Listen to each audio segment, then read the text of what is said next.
18 slides. Ouais. Bonjour à tous et bienvenue pour ce nouvel live physique-chimie sur notre page brevet. Donc je suis avec Mika, tu vas bien? Ça va et toi? Ouais, très bien. Alors, qu'est-ce qu'on va voir aujourd'hui ensemble? Alors aujourd'hui, on va voir le chapitre Ouais, qui s'intitule Mouvement et interaction. ok. Voilà. N'hésitez pas à, si vous avez la moindre question, la moindre remarque, la moindre blague, n'hésitez pas à nous la partager directement en commentaire, soit sur YouTube et sur Facebook. On vous lit en direct. On va vous proposer donc 18 questions. Donc, n'hésitez pas à prendre un petit papier pour nous donner votre score à la fin de ce live. Donc, 18 questions physique-chimie sur le thème donc de mouvement-interaction. Si vous avez la moindre question, posez-nous-la. Mika y répondra tout de suite après. Eh ben écoute, est-ce que tu veux nous faire un petit topo rapide? Ah si, là je vois s'afficher la liste des réseaux sociaux. N'hésitez pas à nous suivre, vous avez toute la liste, et dont notamment Snapchat. Je sais que vous, niveau brevet, vous aimez beaucoup ça, et on se fera un plaisir de converser avec vous. Alors on t'écoute. Alors, on va commencer avec la première question. Ouais, bien sûr. Ok, alors la première partie, c'est sur les trajectoires. Donc la première question qui va s'afficher, Ouais. qu'est-ce qu'une trajectoire? Donc c'est la définition d'une trajectoire. Est-ce que c'est réponse A, la variation de vitesse d'un objet? Est-ce que c'est réponse B, le point d'application de la force gravitationnelle? Est-ce que c'est réponse C, la force qui met en mouvement un objet? Ou est-ce que c'est réponse D, l'ensemble des points successifs du mouvement d'un objet? Alors, pendant ce temps, on nous lit. Beaucoup nous disent que le son grésille. Alors, ça peut venir aussi de YouTube et de Facebook. Donc, n'hésitez pas à recharger votre page. Et des moments, ça, ce petit problème technique s'en va. Alors, on a énormément de réponses D. Donc, l'ensemble des points successifs du mouvement d'un objet. Est-ce que c'est ça? C'est exact, c'est bien l'ensemble des points successifs du mouvement d'un objet. Ah non, ça veut pas. Alors, on va passer par ici.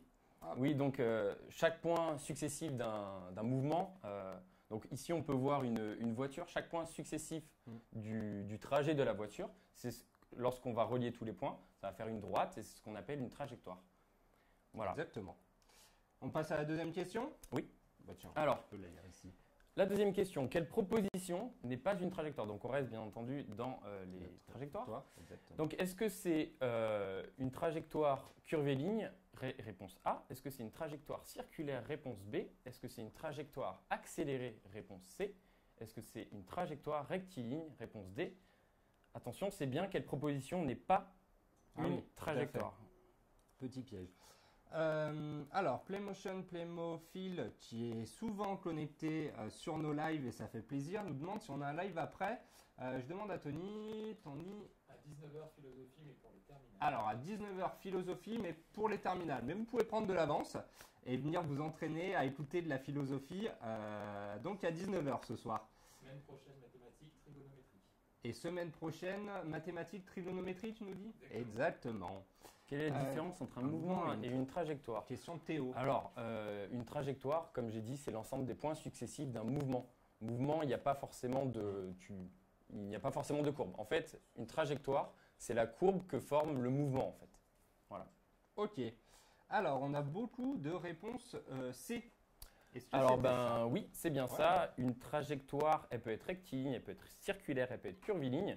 Donc d'ailleurs, s'affichent les différents cas. Donc une trajectoire rectiligne, qu'est-ce que c'est? C'est une trajectoire en ligne droite, donc un trait. Une trajectoire circulaire, c'est une trajectoire qui forme un cercle. Et une trajectoire curviligne, c'est une trajectoire quelconque. Voilà. Une trajectoire, par contre, n'est pas accélérée. Alors, on a une question d'Elisa sur YouTube qui nous dit c'est quoi une trajectoire? Est-ce que tu peux nous donner une définition ultra rapide de la trajectoire? C'était en fait la définition de la question d'avant. Ouais. Une trajectoire, c'est l'ensemble des points successifs du mouvement d'un objet. Un objet se déplace et à chaque intervalle de temps, on va noter sa position. Et au bout d'un certain temps t, si on relie tous les points, on va voir se former une courbe et cette courbe s'appelle la trajectoire. Exactement. Une autre petite question, que veut dire déjà curviligne? Curviligne, c'est une trajectoire quelconque. Ça peut être n'importe quoi. Voilà. Exactement. Alors, Lorne Science nous a rejoint. On le salue. Allez, question 3, on t'écoute. Alors. Ah, excuse-moi, c'est bon. Ah, c'est Alors, question 3. Donc maintenant, on passe aux vitesses. bon. Ouais. Quelle est la définition de la vitesse? Donc, est-ce que c'est V égale D sur T? Réponse A. Est-ce que c'est V égale T sur D? Réponse B. Est-ce que c'est V égale D fois T? Réponse C. Ou est-ce que c'est V égale D carré sur T? Proposition D. Donc du coup, est-ce que tu peux nous dire rapidement, donc vitesse, donc V, j'imagine que c'est la vitesse. V, c'est la vitesse, oui, pardon. Ouais, le V, T, la vitesse, pardon. Ouais. D, c'est la distance. Et T, c'est le le temps. temps. Exactement. Alors, est-ce que vous avez des questions? Je regarde sur YouTube. Donc, que veut dire curviligne? On y a répondu. Et là, vous êtes dans Ok. les propositions. Et vous nous dites. Majorité de A. Ouais, quasiment que du Que A. des A, en fait. Ouais. Ok. Eh ben, c'est bien la bonne réponse. C'est V égale D sur T. Donc, la vitesse, c'est bien entendu la distance que parcourt un objet divisé par le temps qu'il met pour parcourir cette distance. Très bien. Et bah écoute, je pense qu'on peut passer dès à présent à la question J'allais numéro donner un. la réponse de la question d'après, mais heureusement, je ne l'ai pas Ah, fait. ouf. Alors, Parfait. quelle est l'unité de la vitesse? Est-ce que c'est réponse A, mètre par seconde carré? Est-ce que c'est réponse B, mètre par seconde? Est-ce que c'est réponse C, mètre seconde moins 1? Donc, mètre, un point, c'est mètre fois seconde moins 1. Ok. Est-ce que c'est D, mètre seconde? Mètre fois seconde. Alors, le thème des mouvements et interactions sera-t-il au brevet blanc? Car je le passe la semaine prochaine. Alors, sur le dépend de ton brevet collège. blanc, on peut pas définitivement dire ce qui va tomber parce que c'est propre à ton établissement, selon tes professeurs, comment ils ont décidé de choisir leur programme. Donc, pour le brevet blanc, on ne pourra pas te le dire, mais pour le brevet, ça peut tomber. Ça, on peut te l'assurer. Donc, question de Célia. Alors, vous nous dites beaucoup de réponses B.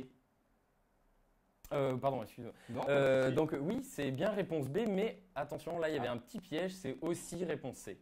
Donc on a deux manières de noter l'unité de la vitesse, donc mètre par seconde, mais mètre seconde moins 1, c'est pareil que mètre par seconde. Voilà, il y avait un petit piège. Ah, d'accord. Donc oui, et d'ailleurs, une autre unité qui est courante, bien entendu, c'est le kilomètre-heure.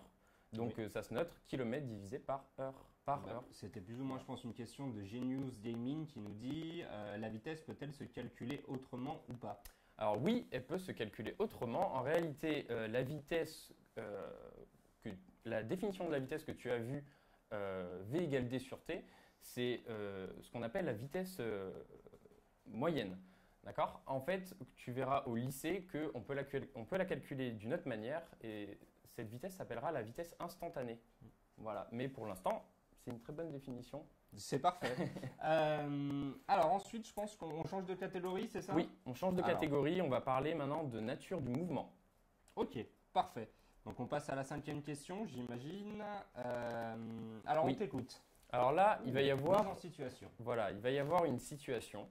Donc, il faut s'imaginer une skieuse qui descend un parcours de slalom au JO d'hiver. C'était il n'y a pas longtemps en plus. Ouais, exactement. Donc, un slalom, bien entendu, elle va faire Ouais. des zigzags. Hein. Ouais, exactement. Donc, Des portes. est-ce que. Alors là, on veut savoir quelle est la nature de son mouvement. Alors, est-ce que c'est la réponse A, rectiligne uniforme? Est-ce que c'est la réponse B, rectiligne non uniforme? Réponse C, curviligne uniforme? Ou réponse D, curviligne non uniforme? Alors, qu'est-ce que vous nous dites sur YouTube? Ça sert à quoi de mettre M sur S moins 1? Alors, c'est juste une Question notation d'avant. différente. Il y a des D'accord. gens qui vont, suivant votre prof, mais suivant si vous aussi vous continuez, etc. La physique au lycée, je voulais dire, pardon. Vous allez voir qu'il y a différentes notations. On peut marquer mètre par seconde ou on peut marquer mètre point seconde moins 1. C'est exactement la même chose, ça veut dire la même chose. La puissance moins 1, ça veut dire que c'est divisé par. Voilà. Alors, quelle est la relation entre mètre par seconde et kilomètre heure? Bon, c'est juste l'unité. Il faut convertir d'une part les mètres en kilomètres et d'une part les secondes, les minutes en secondes. Voilà, je ne peux pas faire le calcul là facilement, Tout à fait. mais c'est vraiment pas très compliqué à faire. C'est un produit en croix en fait. Alors, on nous donne quasiment à l'unanimité la réponse D pour notre petite skieuse. Alors oui, c'est bien la réponse D. Donc c'est bien une trajectoire curviligne non uniforme. Alors pourquoi maintenant? Alors déjà, c'est une trajectoire non rectiligne. Enfin, Oui, parce les que propositions précédentes, c'était rectiligne et Ouais. curviligne. Donc déjà, c'est une trajectoire curviligne parce qu'elle fait des zigzags. Donc c'est une trajectoire qui n'est pas droite. Ensuite, c'est un mouvement non uniforme parce que la vitesse de la skieuse va varier. Lorsqu'elle va prendre un virage, elle va pas freiner, mais elle va décélérer. Et lorsqu'elle va prendre la descente, elle va accélérer. Donc c'est pour ça que le mouvement est non uniforme.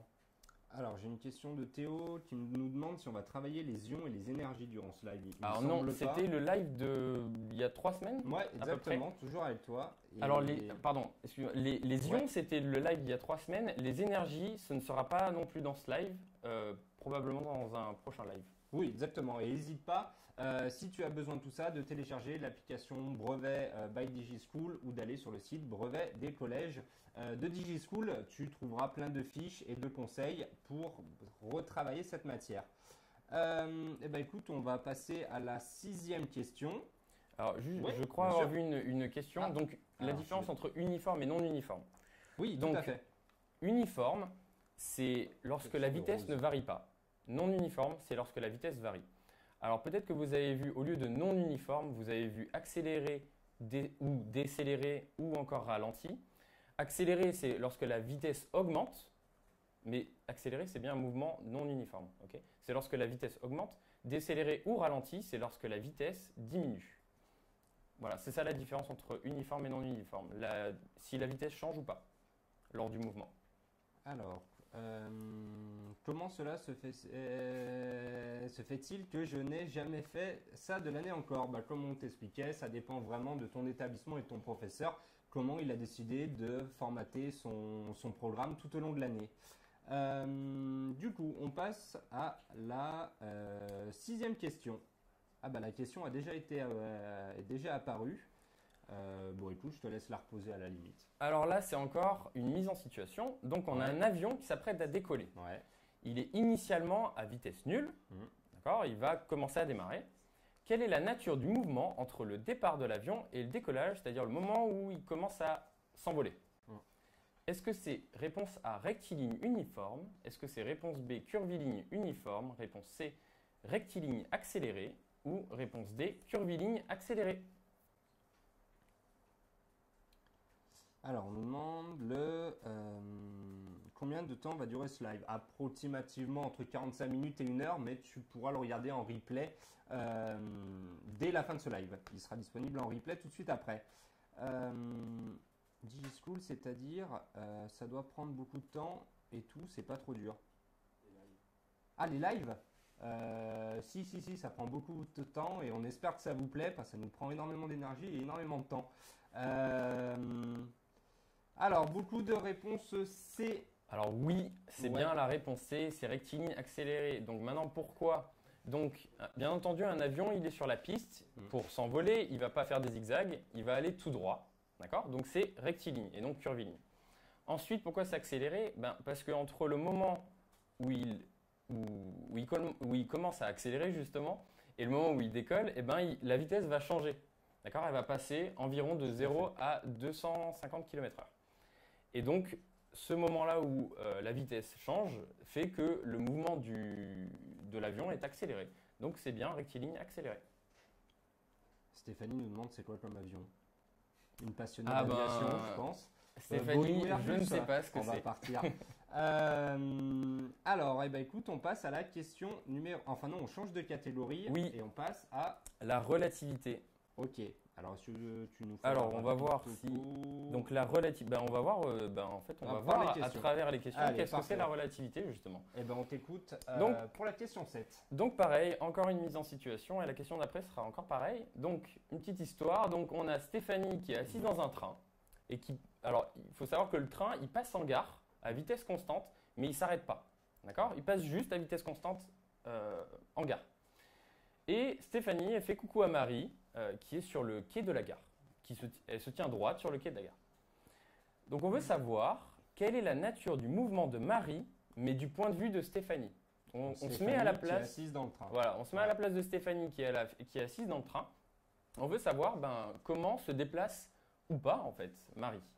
Donc est-ce que réponse A, Marie est au repos, c'est-à-dire qu'elle est immobile du point de vue de Stéphanie. Est-ce que Marie effectue un mouvement rectiligne uniforme? Est-ce que Marie effectue un mouvement rectiligne accéléré? Ou enfin, est-ce que Marie effectue un mouvement rectiligne décéléré ou ralenti? Alors, on nous demande de parler un poil plus fort. Bon, très bien, on va le faire. C'est quoi la différence entre non uniforme et accéléré? Alors, c'est pas du tout pareil. En fait, non uniforme englobe accéléré. D'accord? Dans non uniforme, c'est un mouvement qui n'a pas une vitesse constante. Donc accéléré, c'est aussi un mouvement qui n'a pas une vitesse constante, mais à la différence que accéléré, la vitesse doit forcément augmenter. Et un mouvement ralenti, la vitesse doit forcément diminuer. D'accord? Donc non uniforme, ça peut augmenter ou diminuer. La vitesse peut augmenter ou diminuer, ça sera non uniforme.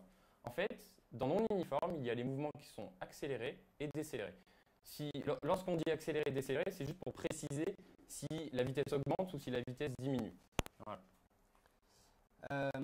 Alors, beaucoup de réponses. Il y a un peu de tout. Ouais, cette question Il y a un peu de à tout. diviser les gens. Ouais, complètement. Alors, est-ce que tu peux nous éclaircir du coup sur la réponse? Alors oui, c'était la réponse B. C'est un mouvement rectiligne uniforme.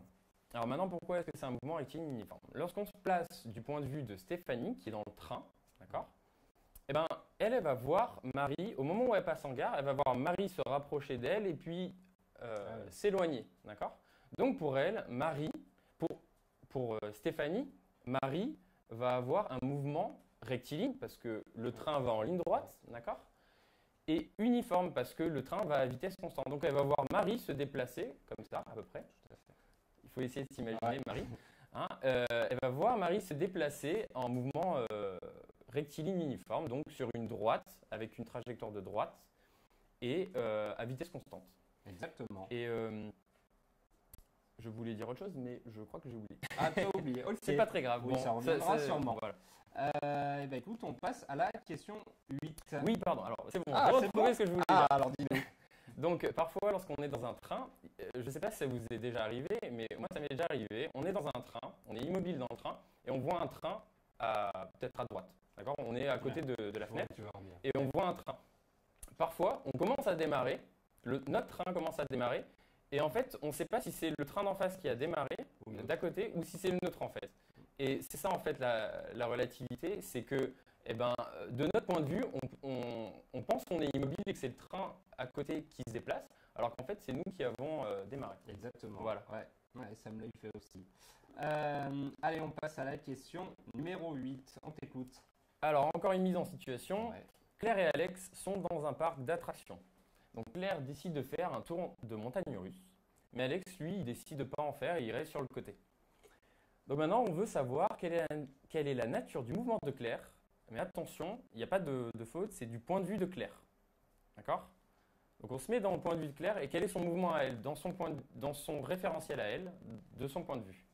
Est-ce que Claire est au repos, c'est-à-dire qu'elle est immobile? Est-ce que Claire effectue un mouvement rectiligne uniforme? Est-ce que Claire, réponse B, est-ce que Claire effectue un mouvement curviligne non uniforme? Réponse C. Ou enfin, réponse D, est-ce que Claire effectue un mouvement rectiligne non uniforme? Exactement. Alors, ils ont dit que le live pour la philo pour les terminales, c'est à 19h. Tout à fait. Et il y a qui a tout à fait suivi ce live. C'est dans combien de temps les interactions, s'il vous plaît? C'est juste après, il me semble. Oui. Oui. Alors, beaucoup, à l'unanimité, nous disent le mouvement curviligne non uniforme. Alors, non. Moi, j'aurais dit la A. Eh ben, tu as bien fait parce que c'est bien la A. Claire est au repos. Alors maintenant, il faut s'imaginer encore.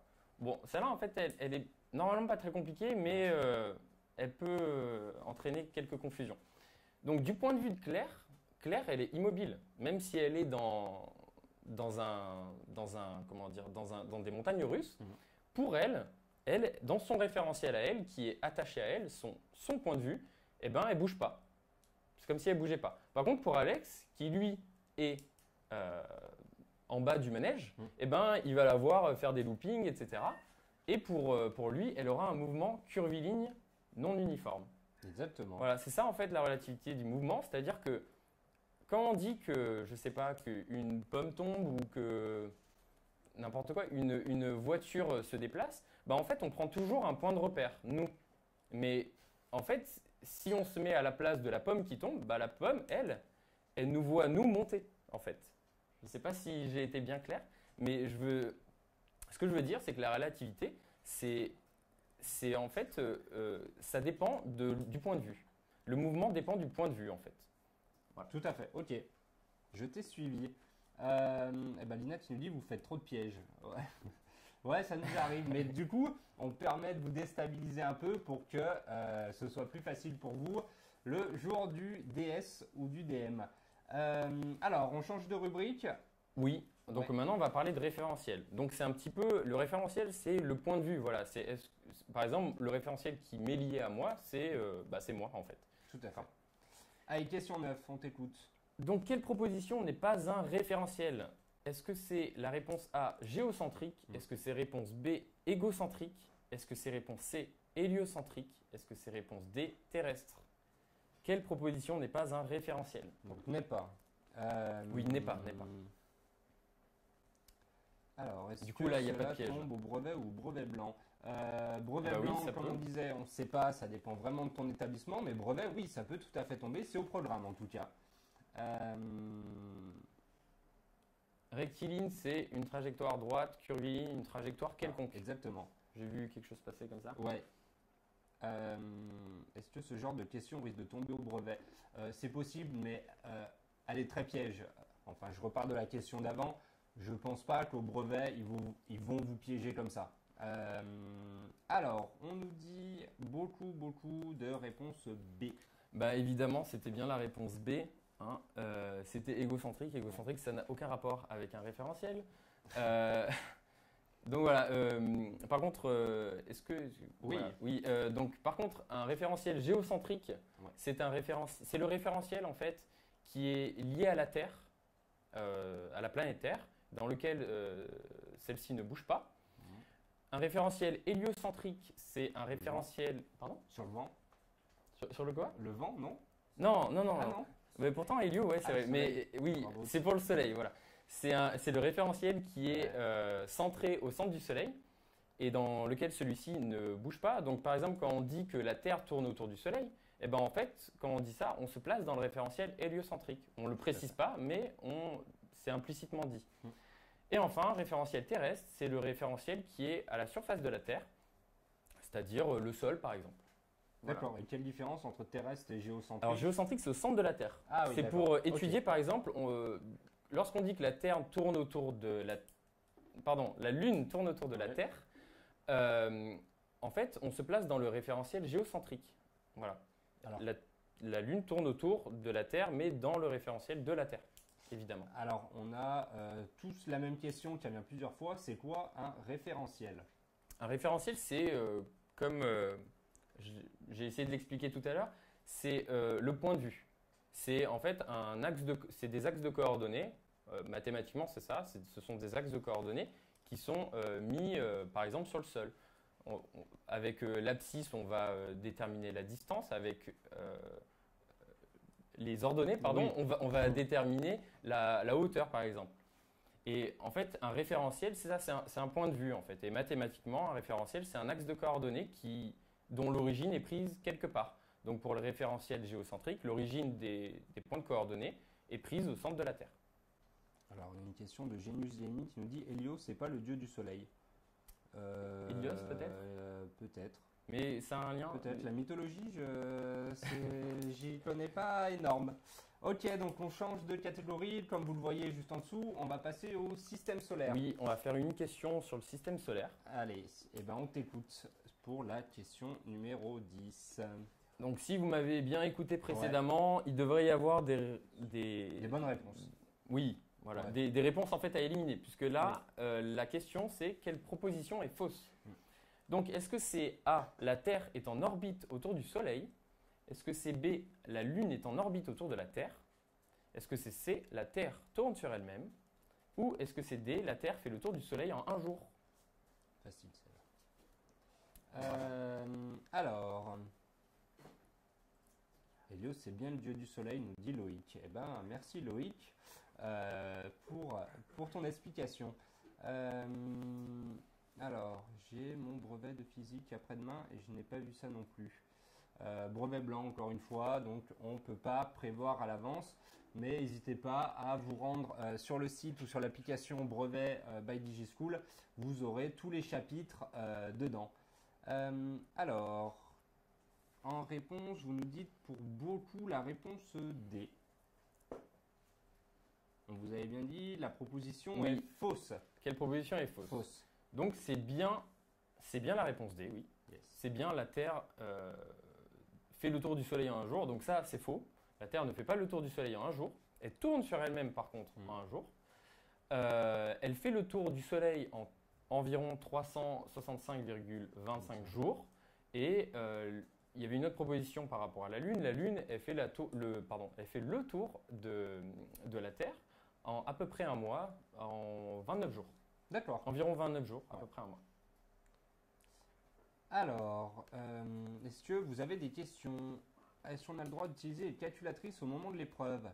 Normalement, ça sera marqué sur Ouais. le... Ta convocation. Ou même tout sur le simplement sujet. sur le sujet. Ouais, tout à fait. Allez, on passe à la question numéro... Enfin non, on change encore de catégorie. On n'avait qu'une seule question sur le système solaire. On passe donc... On en avait fait un petit peu la dernière Ouais. fois, il y a 3 semaines. Oui, tout à fait. On passe aux actions mécaniques. Alors oui, les actions mécaniques. Exactement. Donc la question 11, quelle proposition n'est pas une action mécanique, attention, de contact? Est-ce que c'est réponse A, l'action de la gravité de la Terre sur un objet? Est-ce que c'est réponse D, l'action d'une table sur une banane posée sur elle, sur la table, hein? Une banane posée sur une table. L'action de la table sur une banane posée sur une table. Est-ce que c'est réponse D, C, pardon, l'action du vent sur la voile d'un bateau? Ou est-ce que c'est réponse D, l'action d'un club de golf sur une balle de golf? De golf. Ou ce que Exactement. vous voulez en fait. Oui, tout à fait.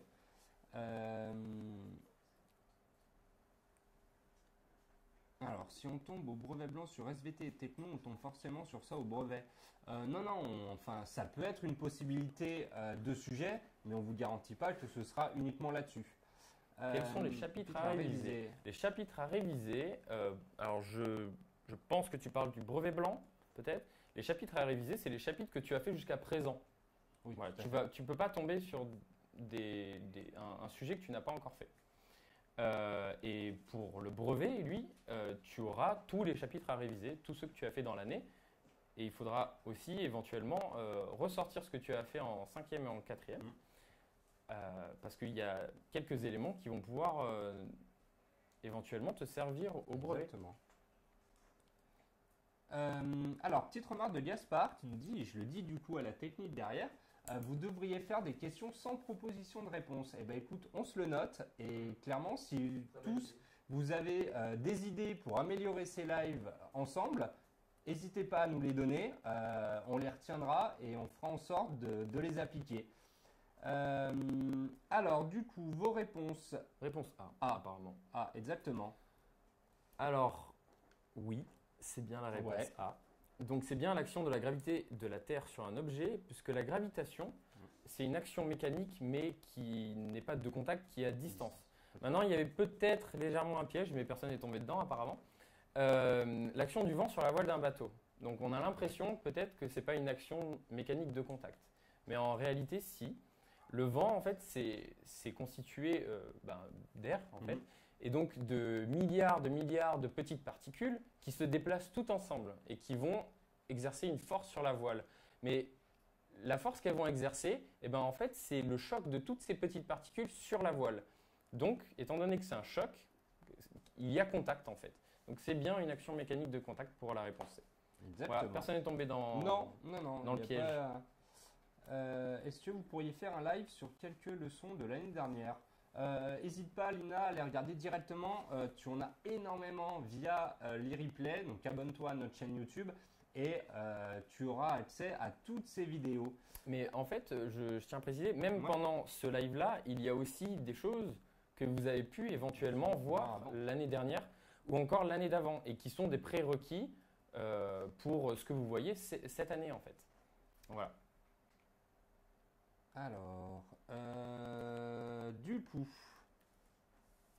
on change de catégorie encore. On va passer. Au diagramme objet interaction. Exactement. Donc, voici un diagramme objet interaction donc d'un clou, d'accord? C'est l'objet central avec un marteau qui exerce une force sur le clou et le clou est planté dans la planche. Et ce clou, bien entendu, subit la gravité de la Terre. Alors, par rapport à ce dessin, on veut savoir quelle proposition est fausse. Attention encore, hein, il faut que ce soit une proposition fausse. Est-ce que le marteau a une interaction de contact avec le clou? Réponse A. Est-ce que la planche a une interaction de contact avec le clou? Réponse B. Est-ce que la Terre a une interaction à distance avec le clou? Réponse C. Ou est-ce que la proposition qui est fausse, c'est le marteau a une interaction de contact avec la planche? Réponse D. Exactement. Dois-je m'inquiéter? En physique-chimie, ma prof étant souvent absente, on n'a presque rien fait. Est-ce que ça ira pour le brevet?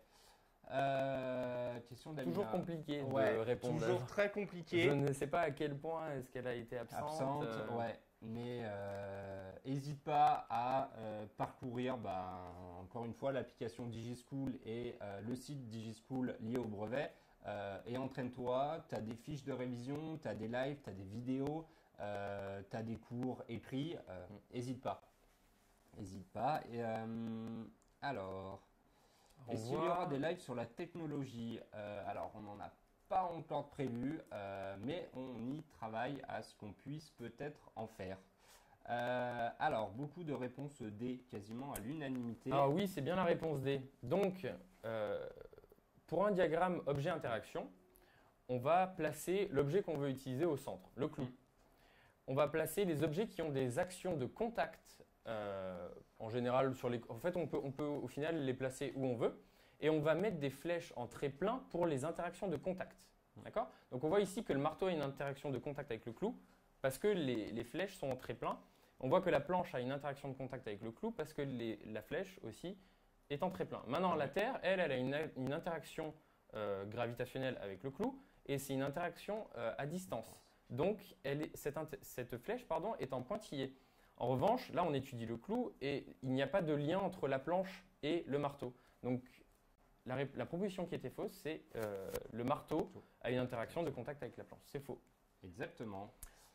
Alors, on passe encore à une autre catégorie, donc les forces. Exactement.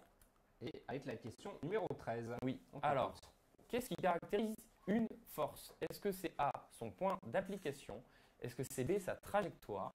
Est-ce que c'est C, son sens? Est-ce que c'est D, sa direction? Alors, vous connaissez les caractéristiques d'une force. Attention, il peut y avoir plusieurs bonnes réponses. A, possibilité de réponse multiple. Oui, pour toutes les questions. Il y avait une question. Alors, c'est grave si on met pas les flèches sur le diagramme. Alors, est-ce que c'est grave si on met pas Eh les ben, flèches sur le diagramme? Si tu ne mets pas les flèches sur le diagramme, tu ne vas pas pouvoir savoir si l'interaction est de contact ou à distance. Il faut bien mettre les flèches pour préciser si l'interaction est de contact ou à distance. Voilà. Exactement. Pour la gravitation, ce sera toujours à distance. En général, pour les autres, ce sera de contact. Oui, c'est pas très compliqué du coup. Alors, il manque une jambe sur le diagramme. Qu'est-ce qui manque? Eh bien, Camille, on t'écoute. On t'écoute. ABCD. ABCD, ouais, ça prend pas de risque. Sinon, beaucoup de A ou de C. Alors, c'est peut-être, du coup, les deux. On t'écoute. Alors non, il y avait... Enfin non, peut-être que des personnes ont répondu A, C, D, je ne sais pas. Les réponses qui étaient correctes, c'est A, C et D. Et il y a même encore une autre chose qui permet de caractériser une force. Donc maintenant, je vais expliquer. Donc, on peut voir mon magnifique dessin d'une pomme. Donc, cette pomme a subi le poids, son propre poids, c'est-à-dire la gravité. D'accord? Pour l'instant, on n'a pas vraiment besoin de savoir ce que c'est son poids. On veut juste caractériser cette force. Donc, cette force, elle doit avoir quatre choses. Elle doit avoir un point d'application, le poids a toujours son point d'application au centre de gravité de la pomme. En fait, c'est même la définition du centre de gravité. C'est environ au centre de la pomme. Ensuite, elle doit avoir une direction. Alors attention, faut pas une direction et un sens. Il ne faut pas confondre direction et sens. Ça a l'air d'être pareil, mais en fait, pour une force, ce n'est pas pareil. La direction, c'est la droite sur laquelle on va tracer la force. Donc ici, cette droite, elle est verticale. Donc, par exemple, elle aurait aussi pu être horizontale. La direction peut aussi être horizontale, elle peut être diagonale, etc. Ça, c'est la direction. Ensuite, le sens. Le sens, c'est la flèche. Est-ce qu'on la met vers le haut, vers le bas, vers la gauche, vers la droite, etc. Et enfin, l'intensité. L'intensité, c'est la valeur de la force. Où vous avez peut-être pu voir aussi, au lieu d'intensité, vous avez peut-être pu voir norme. Voilà. Ça a les deux noms, en fait. Et Camille, du coup, on a la suite de sa question. Elle nous disait c'était pas complet parce qu'il nous manquait une petite légende. Et c'est totalement vrai. Il faut toujours qu'ils mettent une légende. Ah oui, pardon. Pour oui, les petits points pointillés. Parce que en fait, je voulais le dire à l'oral, c'est ça. Merci Alexandre. Allez, on passe du coup à la question numéro 14. Quelle est l'unité? Donc oui, question 14. Quelle est l'unité d'une force? Est-ce que c'est A le joule? Est-ce que c'est B le kilogramme? Est-ce que c'est C le watt? Ou est-ce que c'est D le newton? Alors, on va vous laisser quelques instants pour y répondre. Alors, en général, le brevet de techno est difficile. On n'a fait que le cahier des charges, le prof est souvent absent. Alors, écoute, Elisa, j'aurais un peu de mal à répondre à ta question sur de la techno parce que, oui, enfin, tu as vu peu de choses. Donc, oui, c'est compliqué. N'hésite pas à te renseigner sur les cours techno, toi directement, de ton plein gré. Mais on a quand même Paul Arnaud qui nous dit c'est facile la techno. Tu vois, il te rassure. Hein? On a les cours sur le site. Oui, Tony nous dit qu'on a les cours de techno sur le site de DigiSchool et sur l'appli du brevet. Donc n'hésitez pas à aller y faire un tour. Alors, Nazat nous dit c'est quoi le Newton? Ah bah, on va le voir justement. Je donnerai la réponse. Alors, du coup, au niveau de la réponse, on t'écoute.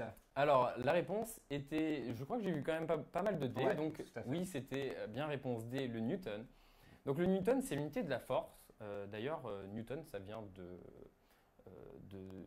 Isaac Newton, qui est un physicien qui a fait beaucoup de choses en physique, dont ses travaux sur les forces. Et vous verrez d'ailleurs plus tard au lycée les lois de Newton qui ont un rapport avec les forces. Ouais. Bref, donc ensuite, le joule, c'est l'unité d'une énergie.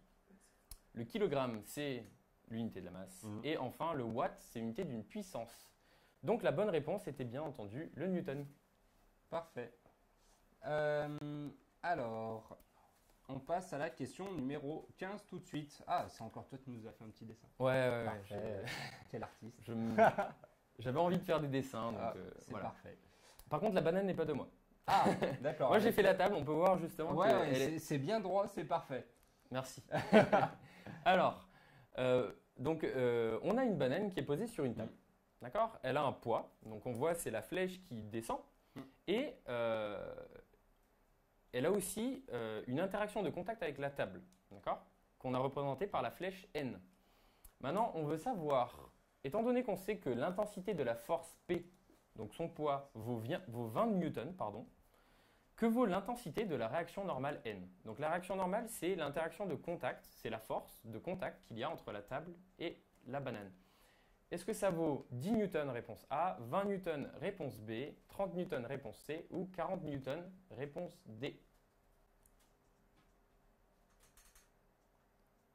Alors, quel livre sera le mieux pour réviser le brevet?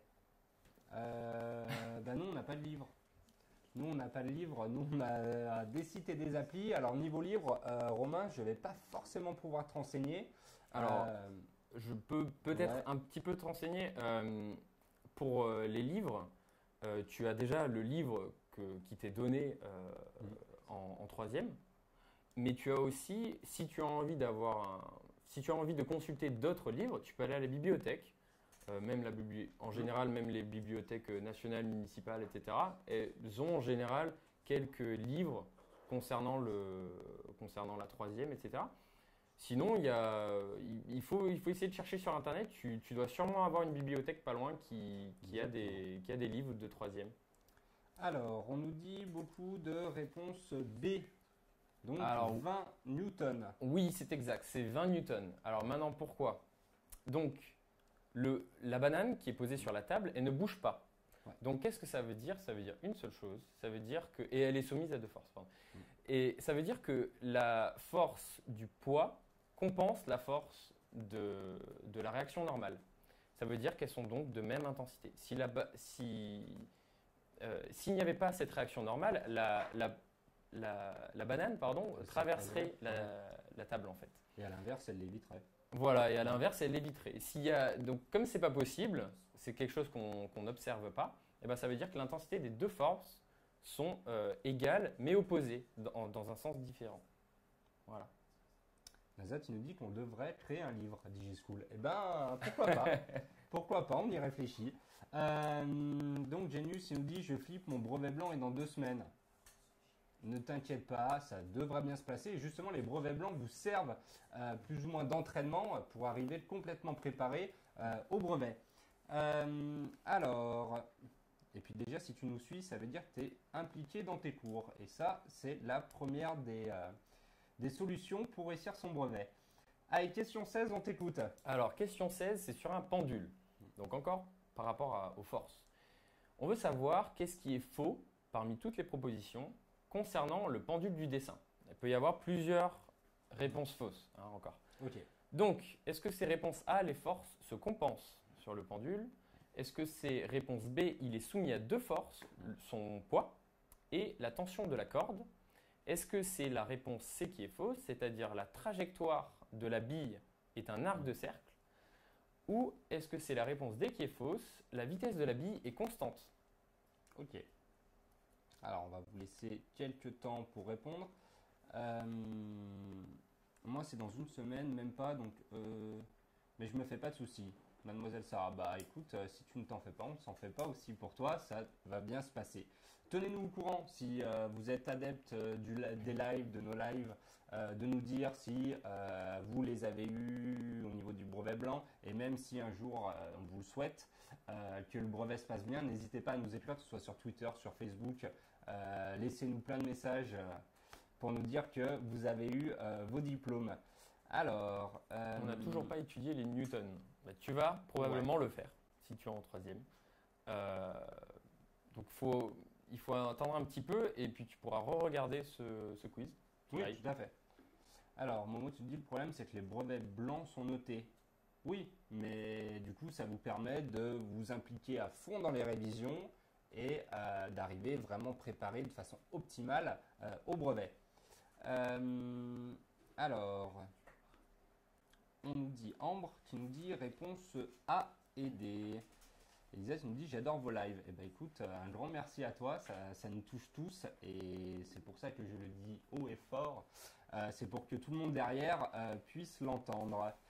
Alors, réponse à la question 16, on t'écoute. Alors oui, c'était bien la réponse A et D. Les forces, les propositions qui étaient fausses, c'était la proposition A, les forces se compensent, c'est faux, puisque le pendule est en mouvement, d'accord, il bouge. Et donc ça veut dire que si les forces se compensaient, celui-ci serait, si toutes les forces appliquées au pendule se compensaient, celui-ci serait immobile. Or, il bouge. Donc les forces ne se compensent pas et on peut aussi le voir d'ailleurs sur l'image puisque les flèches ne sont pas en sens opposé et de même intensité. Voilà. Ensuite, la réponse D aussi était fausse. La vitesse de la bille n'est pas constante parce que lorsque la bille est au sommet, elle va avoir une vitesse nulle. Lorsqu'elle va descendre, elle va accélérer. Donc ça veut dire que sa vitesse va augmenter. Et lorsqu'elle va remonter, elle va décélérer pour atteindre une vitesse nulle de l'autre côté. Donc sa vitesse change, ce qui veut dire que, évidemment, la vitesse n'est pas constante. Exactement. Eh bien écoute, on va passer à la nouvelle catégorie liée au poids. Donc Exactement. là, on va parler d'une force en particulier qui est très importante, c'est le poids, c'est la force de gravitation sur un objet qui est sur Terre, à la surface de la Terre. Donc c'est le poids. Et là, on veut savoir quelle est l'expression du poids d'un objet. Jusqu'à présent, on a juste vu la force, le poids sur un objet, mais là, on veut connaître son expression. Comment est-ce qu'on peut calculer le poids? Comment est-ce qu'on peut savoir l'intensité de la force de la gravitation, c'est-à-dire le poids? Alors, est-ce que l'expression du poids d'un objet sur Terre, du coup, est-ce que c'est, ou pas forcément en fait, excusez-moi, est-ce que c'est P égale mg? Est-ce que c'est P, réponse A, est-ce que c'est P égale mg carré, réponse B? Est-ce que c'est P égale m sur g, réponse C? Ou enfin, est-ce que c'est P égale g sur m, réponse D? Donc P qui correspond au poids, Oui, M la oui, masse. pardon. P correspond au poids, M correspond à la masse de l'objet dont on veut calculer le poids, et G correspond à la constante gravitationnelle de la planète sur laquelle on se trouve. C'est pour ça que je disais, pas forcément sur la Terre, on peut aussi utiliser P. J'ai pas dit j'ai pas dit la bonne réponse, j'ai failli dire la réponse. C'est pour ça qu'on utilise, on peut aussi utiliser l'expression du poids d'un objet que vous allez voir dans quelques instants, aussi sur la Lune. Le G sera juste différent en fait. Excellent. Alors, on nous dit beaucoup de réponses A. M et G représentent quoi? Donc du coup, M la masse de l'objet en question, G la constante gravitationnelle exactement. de la planète, du satellite, etc. Alors, Genius Jamie nous dit je suis à Croix DigiSchool. Ne t'inquiète pas, c'est plutôt bon pour la santé. C'est pas nocif. Alors, question de Camille, c'est quoi la différence entre le poids et la masse, s'il vous plaît? Attends, juste une minute, reste avec nous une minute, je vais expliquer. Alors, Amiral Joker qui nous dit j'ai mon brevet blanc demain pour maths et français et vendredi c'est histoire et sciences. Je flippe pour les dates en histoire et la leçon de mouvement et interaction en physique. C'est maintenant pour le mouvement et l'interaction pour la physique. Les dates en histoire, n'hésite pas, les lives, et l'application et le site DigiSchool. Tu as des beaux résumés au niveau des dates, mais ne t'inquiète pas, ça va bien se passer. Alors, du coup, la bonne réponse de cette question 17. Donc on a vu, il y avait quand même pas mal de réponses A, si ce n'est que des réponses A en fait. Donc c'était bien la réponse P égale mg, donc c'est cette expression qu'on utilise pour calculer le poids d'un objet. Donc sur Terre, G vaut 9,81 newtons par kilogramme. C'est pas forcément à apprendre par cœur, mais c'est très utile et ça vous sera toujours utile au lycée. De savoir que G égale 9,81 newtons par kilogramme sur Terre. Donc si on veut calculer le poids sur Terre, eh ben, on va utiliser cette formule, donc avec la masse de l'objet en question et G en remplaçant par 9,81. On peut aussi calculer le poids d'un objet sur la Lune, mais cette fois-ci, G sera plus faible. Donc le poids d'un objet, par exemple nous, si on était sur la Lune, notre poids serait plus faible. Donc maintenant, quelle est la différence entre le poids et la masse? Oui. Donc le poids, en fait, en général, le poids, c'est une force, d'accord? Et la masse, c'est quelque chose c'est la quantité de matière. Voilà. Déjà, ça, c'est une différence de définition entre les deux. Le poids, il peut varier suivant l'endroit où on se trouve. Mais la masse, elle, ne change pas. Ma masse, elle va toujours rester la même suivant si je suis sur la Terre ou sur la Lune. Mon poids, en revanche, va changer. Et on fait un abus de langage lorsqu'on dit je pèse, je ne sais pas, 70 kg. En vrai, je ne pèse pas 70 kg. Ma masse est de 70 kg, mais mon poids, il est égal à ma masse fois la constante gravitationnelle 9,80. Donc en fait, je pèse beaucoup plus lourd que 70 kg. Je pèse, entre guillemets. En fait, le poids est exprimé en newton, d'accord? Le poids n'est pas exprimé en kilos. Donc c'est un abus de langage de dire je pèse tant de kilos. Mais c'est comme ça. Hein. On a Céline qui nous dit sur la Lune, G égale à 5. Elle n'est pas sûre. Alors je ne me souviens plus exactement. Plus non. Mais en tout cas, c'est plus faible que 9,81. Et tu pèses beaucoup plus.